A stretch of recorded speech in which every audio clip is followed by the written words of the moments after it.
to close. So we are done with second round. Sa third round, chain 2, 1 half double crochet. Sa next stitch, 2 half double crochet. Alternate ang pag guys.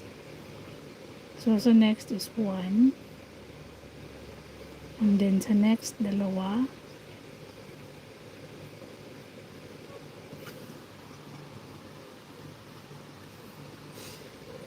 sa next is isa, and then here 2 half double crochet,